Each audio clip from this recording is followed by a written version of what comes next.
Fala pessoal, beleza? Sejam muito bem-vindos ao canal de resenhas dos Perdidos no Tempo. E hoje a gente vai continuar aqui a nossa mini exploração, do livro Heróis de Valânsia, um dos suplementos do Old Dragon 2ª edição, o suplemento que vocês escolheram através de enquete aqui no canal para ser o próximo que a gente ia mostrar aqui dentre os vários que compõem a biblioteca que foi destravada aí no financiamento do Old Dragon, beleza? Quem está chegando agora não tem problema, todos os vídeos sobre o Old Dragon estão aqui na nossa playlist exclusiva para você assistir com calma e depois ir acompanhando com a gente conforme os novos vídeos forem saindo, beleza? Esse é o nosso segundo vídeo sobre o Heróis de Valânsia, tá? No primeiro a gente falou um pouquinho da história, da formação desse reino e tal, e nesse segundo vídeo a gente vai abordar a questão dos ducados, a divisão dos reinos, mais ou menos como é que isso está organizado aqui no livro, tá? O que o livro traz de informação a esse respeito. Então tem bastante coisa interessante, tem muita coisa legal para comentar, então vamos nessa! Então olha lá, pessoal, essa segunda parte do livro ela vai começar falando dos ducados, tá? Então só para dar uma ideia geral de como é que isso está organizado aqui no livro, a gente tem o seguinte, ó, deixa eu mostrar aqui para vocês. A gente tem o início aqui, falando um pouquinho sobre Valânsia de uma maneira geral, e aqui começam os ducados. Então a gente vai começar aqui, na verdade, com Landora, que é a capital de Valânsia. Landora, por ser a maior cidade, claro, vai ter a maior descrição aqui. E mais ou menos como é que a gente vai ter isso aqui explicado no livro. Lembrando o que eu falei no vídeo anterior, tá? Toda essa ocupação de Valânsia tem menos de 100 anos. Mas ainda assim, Landora é uma grande cidade, é a maior cidade do reino, tem aí aproximadamente 125 mil pessoas e é governada pelo rei Adã, que é o rei ali de Valânsia, o que tenta ali manter todo o reino unido, muito embora existam muitas intrigas aí pelo meio do caminho. O que o livro traz aqui sobre Landora? Tem uma enorme população, como eu acabei de falar, tem um crescimento totalmente desordenado, tá? Mas ainda assim, ela é dividida mais ou menos ali em 9 distritos, pouco organizados, tá? E para quem vive na cidade mesmo, para quem habita ali na capital, alguns desses distritos ainda têm subdivisões, tá? Então essa seção do livro, falando especificamente sobre Landora, vai detalhar um pouquinho cada um desses distritos, vai trazer gancho de aventura, pontos de interesse, ou seja, ele vai mostrando e vai te contando um pouquinho de tudo que tem de interessante para você conhecer aqui. Então, ele vai falando de cada um dos distritos, por exemplo, o distrito do castelo, o que tem de interessante lá, distrito do mercado, quadra de Arteus, o distrito das luzes, o distrito das guildas, e assim, cada seção dessa vai trazer, claro, às vezes um pequeno texto falando do que tem lá, mas se vocês repararem, olha, tem aqui sempre algo em negrito, alguma escrita em negrito que vai ser justamente um ponto de interesse ali naquele local. Então, mais do que só te dar as informações básicas, ele sempre vai ter ali um ponto de interesse ou algo que seja central ali naquele distrito para atrair a atenção de jogadores ou a partir da onde você pode começar a criar a sua história, beleza? Então, vão ser várias páginas aqui, porque é a capital e a maior cidade, descrevendo aqui esses tais 9 distritos, tá? Esse modelo, ele vai ser seguido mais ou menos, pelos outros ducados, mas de uma forma muito mais condensada, muito mais reduzida. Por quê? Além de Landora, a gente vai ter outros 9 ducados, tá? São Artúria, Daraxan, Gordwick, Cardarim, Marantes, Nova Almiron, Salamara, Valmonte e Vanória. Então, tem esses 9 ducados ali espalhados por todo o reino de Valânsia, cada um com seu respectivo duque ali, governante e tal. Só que o que acontece? As descrições desses ducados são bem menores. Basicamente, ali uma página, às vezes uma página e meia. Então, vai trazer ali o brasão, o nome do ducado, o governante, claro, e vai dar aqui as informações gerais. Mas olha só, mesmo sendo uma descrição pequena, vamos chamar assim, de basicamente uma página, aqui você vai ter todas as propostas do jogo, ou seja, aquela base para você construir em cima. Lembrando que o Heróis de Valânsia foi pensado para ser um cenário em expansão, um cenário que vai ser preenchido por você e pelo seu grupo. Então ele vai dar aqui as informações básicas de cada um dos ducados, tá? A respeito de economia, de política, se é aliado ao rei, se não é aliado ao rei, a questão das intrigas, da religião, quais são as religiões professadas ali naquele ducado e tal. E cada um deles consegue ter, na minha opinião, uma identidade própria. Você consegue ler todos eles e ir diferenciando ali e imaginando mais ou menos como seria viver em um ou em outro. Eu acho que eles foram bem felizes nessa questão de construir os ducados de uma maneira interessante, empolgante e diferenciada. Não parece que um é uma cópia do outro, só com alguns detalhes diferentes, não. E uma outra coisa que é interessante de mencionar nessa parte dos ducados é que 2 deles foram criados por financiadores do livro. Durante o financiamento coletivo, lá tinha a possibilidade de você comprar um ducado, né? Você pagava lá um valor X, que eu não me lembro quanto era lá no financiamento, e o ducado é seu. Claro, você vai construí-lo, vai participar, melhor dizendo, da construção dele, junto com o pessoal da editora, mas você vai dar as linhas gerais, você vai escolher ali o governante e tal, e vai ajudar a montar a história dele. Então, no caso aqui, os 2 ducados que foram criados por jogadores, por financiadores do projeto, são Gordwick e Valmont. Então, estão presentes aqui no livro, tem as suas descrições, né? E é interessante saber que existe essa possibilidade. Então, talvez, quem sabe, tenhamos suplementos futuros que vão explorar um pouquinho mais as regiões, inclusive esses ducados. E aqui, olha, só para a gente seguir adiante, eu vou mostrar um pouquinho para vocês do livro, olha só, passando aqui as páginas dos ducados, né? Pelas próprias imagens aqui, a gente já vai tendo uma ideia, né, mais ou menos, do que é importante lá, qual é o evento principal, ou alguma coisa assim. Olha aqui, o ducado de Gordwick, que foi um dos que foi criados por jogadores aqui, tá? Então tem uma descrição um pouquinho maior e tal, com os detalhes suficientes para você começar a aventura, né? Olha aqui, o ducado de Carardian também, olha, já uma coisa mais naval e tudo mais.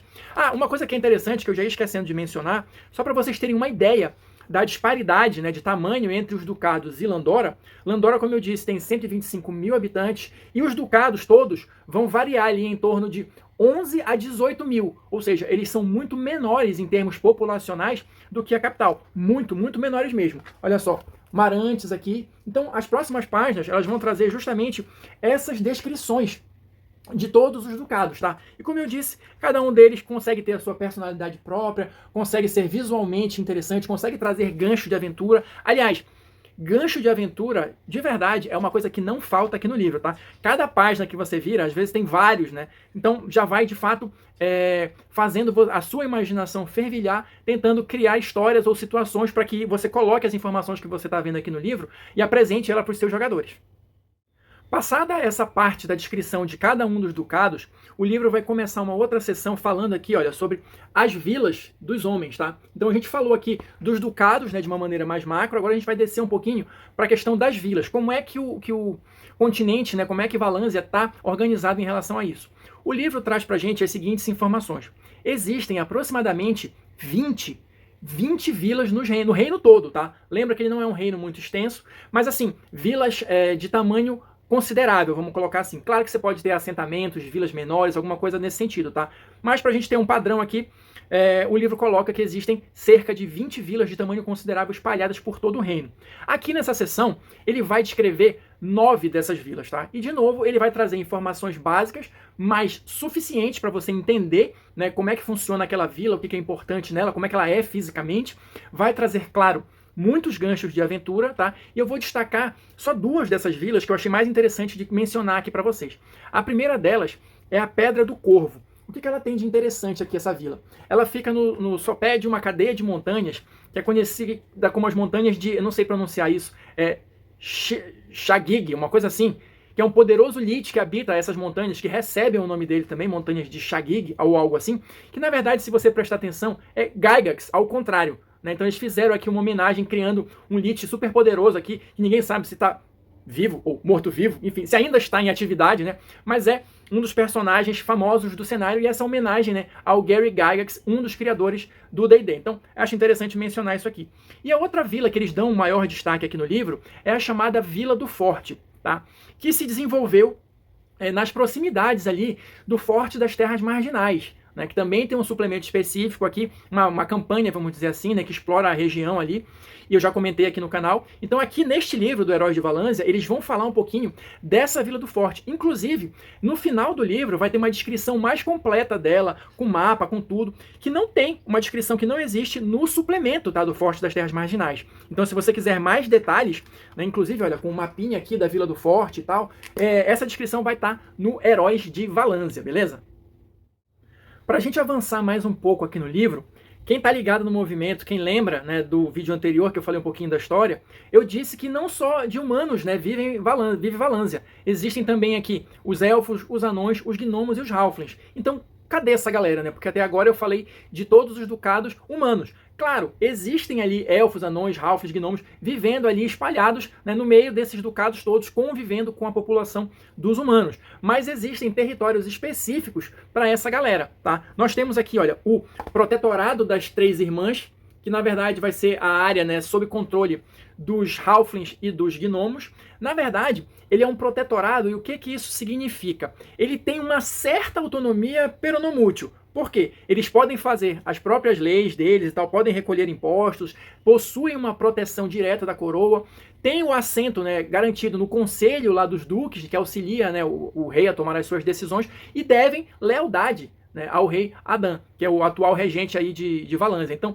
de fato é isso, é um protetorado. Eles têm uma certa autonomia, mas eles ainda reconhecem a autoridade do rei e devem lealdade a ele. Situação que é um pouco diferente dos enclaves, tá? Elfos e anões vão viver em enclaves, cada um no seu, claro. No caso dos elfos, a gente vai ter aqui o enclave de Ilfirin, olha só, que é numa das florestas aqui que tem na região, e eles vão ter a comunidade deles lá. E qual é a diferença nesse caso, do enclave para o protetorado?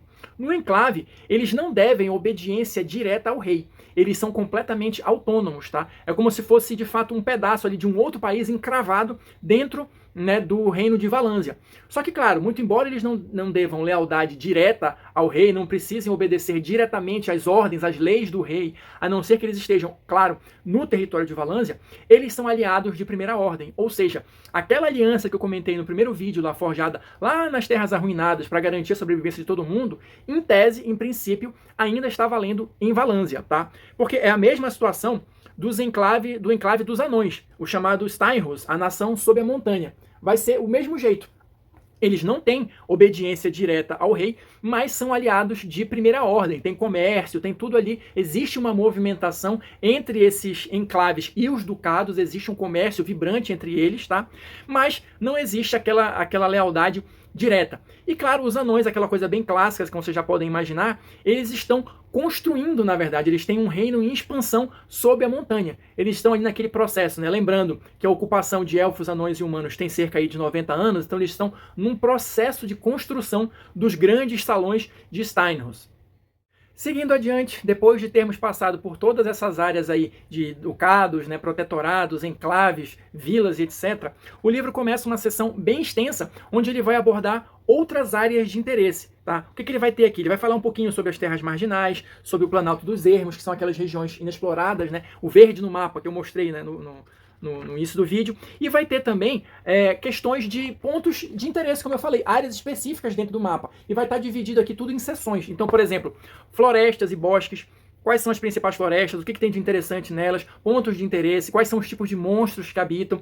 Existem vários dragões, né, espalhados pelo território todo de Valânsia. Então, conforme ele vai falando aqui de cada uma das áreas, se tiver um dragão que habita lá, ele vai ter um parágrafozinho específico falando, olha só, por exemplo aqui, essa floresta de pedra tem um dragão. Aí ele sempre vai chamar a atenção aqui, olha, dragão. Então tem aqui Gronaktig, um dragão verde de grande porte. Aí ele vai falando um pouquinho sobre esse principal habitante da área, né? E assim, a gente vai ter, sério, várias e várias páginas falando desses principais pontos de interesse, sempre com inúmeros ganchos de aventura para você usar, ideias de história, ideias que podem gerar campanhas, esses inimigos dragões e tudo mais. Então a gente vai ter aqui, só para vocês terem uma ideia, florestas e bosques, que é o que eu comentei, montanhas e picos, planícies e desertos, pântanos e charcos, né, rios, baías e mares, e as ruínas de Valânsia. Aqui eu vou parar um pouquinho só para dar alguns detalhes. Por quê? Como eu comentei também no vídeo falando sobre a história, e eu acho que eu falei um pouquinho disso nesse também, apesar dessa ocupação dos humanos só ter ali aproximadamente 90 anos, e mesmo os Halflings e Gnomos estarem aí aproximadamente 900, existem diversos indícios, especialmente nas tais ruínas, de que em outras eras esta área foi habitada por outras civilizações, outros povos e tudo mais. E uma maneira de tentar montar esse quebra-cabeça é justamente explorando essas ruínas. Então a gente vai ter aqui também, claro, uma seleção de ruínas aqui com as ideias e ganchos de aventura. E falando aqui, olha, qual é o tipo? Por exemplo, vou pegar uma aqui de exemplo, olha, Cavernas Eternas. Tipo, é uma caverna natural. Quais foram os exploradores que pela primeira vez detectaram ali a presença daquela ruína? O legado de Serala. Quantos níveis conhecidos existem nessa ruína? 8 níveis. Qual é o tipo de monstros? São monstros variados. Então assim ele vai te dando algumas informações gerais sobre cada uma dessas principais ruínas. Acredito eu, tá? Não tenho certeza, mas se alguém puder confirmar a informação, deixa aí nos comentários, que algumas delas, pelo menos, podem ter sido inspiradas em aventuras antigas do Old Dragon primeira edição. Acredito que seja assim, não? Então, talvez a galera jogou ali essas aventuras e tenha transportado isso para a segunda edição, feito essa homenagem, né? Colocando aqui as ruínas para que novos exploradores da segunda edição testem a sorte e a habilidade ao explorar os corredores e cavernas sombrias. Então é isso, pessoal. Vou ficando por aqui. Espero que vocês estejam gostando aqui da nossa viagem pelo Heróis de Valânsia. Ainda falta mais um vídeo pra gente fechar esse conteúdo aqui. E a gente vai explorar, olha, a sociedade, como é que ela tá organizada aqui em Valânsia, beleza? Então, se você quer seguir junto com a gente, já se inscreve aí no canal, ativa o sininho para não perder os próximos vídeos. Quem assistiu até agora, muito obrigado. Deixa aí seu like, seu comentário pra gente continuar trocando ideias. E a gente se vê na próxima resenha.